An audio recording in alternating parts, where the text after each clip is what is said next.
Students, यकीनन आप खैरियत से होंगे। और आज हमने SLO बेस्ड क्लासेस को डिस्कस करना है। बेसिकली दो क्लासेस होते हैं, एक डिपेंडेंट क्लास और एक इंडिपेंडेंट क्लास, ठीक है। अच्छा, इंडिपेंडेंट क्लास को आज डिस्कस करते हैं। आगे मज़ीद भी इसकी क्लासों की टाइप्स होती है, फिर वो बाद में उन पर देखेंगे। तो जो डिपेंडेंट क्लास होता है, इंडिपेंडेंट क्लास होता है, ठीक है। तो इंडिपेंडेंट क्लास एक्सप्रेसेस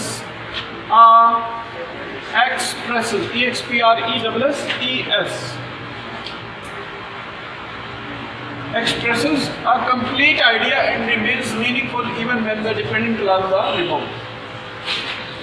तो जो इंडिपेंडेंट क्लास होता है वो एक मुकम्मल आइडिया देते हैं, अपनी पूरे मीनिंग देता है, ठीक है। और जो दूसरे जो and remains meaningful even when the dependent clause are removed, कि फिर भी उसके मीनिंग अपने मीनिंग देता रहता है, हत्ता कि अगर उसके जो डिपेंडेंट क्लास है उनको हटा भी दिया जाए, तो अलग कर दिया जाए दूसरे क्लास से, तो फिर भी ये मीनिंग देता है। इसको कहते हैं इंडिपेंडेंट क्लास, ठीक है। इसको अकेला कर दिया जाए फिर भी ये मीनिंग देता है। सबऑर्डिनेट क्लास या डिपेंडेंट क्लास भी इसको कहते हैं। अच्छा, इसको हम प्रिंसिपल क्लास भी कहते हैं ऊपर वाले, ठीक है। कहता begins with a subordinating conjunction या subordinate conjunction and adds meanings to the independent class. Subordinate conjunction से शुरू होता है और इंडिपेंडेंट क्लास के मीनिंग्स में इजाफा करता है, उसके मानों में इजाफा करता है। A subordinate class cannot stand alone. एक जो सबऑर्डिनेट क्लास है वो अकेले मीनिंग नहीं दे सकता। अकेले उसको लिख दिया जाए तो वो मीनिंग तो देता है बट कंप्लीट मीनिंग्स नहीं देता। कंप्लीट मीनिंग्स देने के लिए उसको फिर उसकी ज़रूरत होती है इंडिपेंडेंट क्लास की, ठीक है।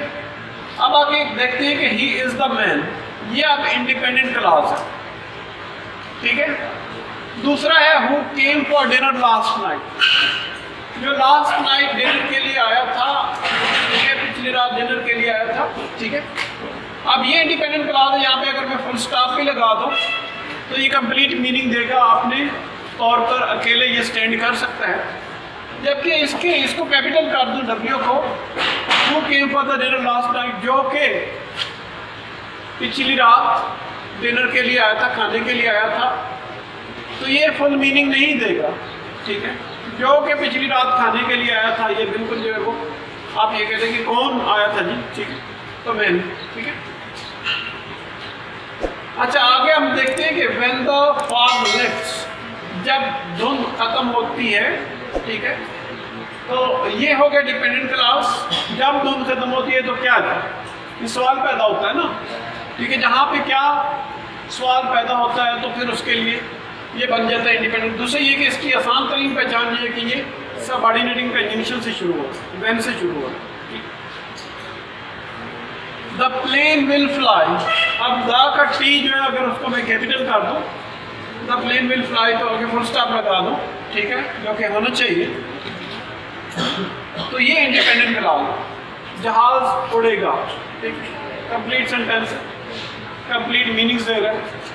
जबकि ये जो डिपेंडेंट क्लास सबऑर्डिनेट, ये इस पे इसके ऊपर डिपेंड कर रहा है, अपने मीनिंग्स देने के लिए इसके ऊपर डिपेंड कर रहा है, ठीक है।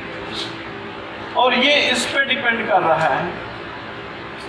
तो ये आज थे हमारे इंडिपेंडेंट और डिपेंडेंट क्लासेस, ठीक है। इंडिपेंडेंट क्लास और डिपेंडेंट क्लास, इसकी डेफिनेशन और इसकी एक एग्जांपल हमने दे दी है।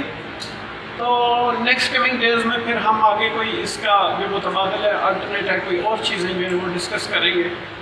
सेंटेंसेस को डिस्कस करना शुरू करेंगे, ठीक है, कौन कौन से सेंटेंसेस होते हैं, ठीक है। और उसमें फिर ये क्लासेस भी आ जाएंगे ऑटोमेटिकली, वो भी खुद ही डिस्कस हो जाएंगे। जब हम सेंटेंसेस को डिस्कस करेंगे तो वो भी ऑटोमेटिकली डिस्कस वो हो जाएंगे। तो ठीक है बेटा, इस वीडियो को लाइक सब्सक्राइब कर लें ताकि मेरी आने वाली वीडियोस की नोटिफिकेशन आपको मुसलसल मिलते रहे, और अपने फ्रेंड्स के साथ भी इसको शेयर करें ताकि सबका भला हो, सबकी खैर हो जाए, ठीक है। तो have a nice time till next video. अल्लाह हाफिज़।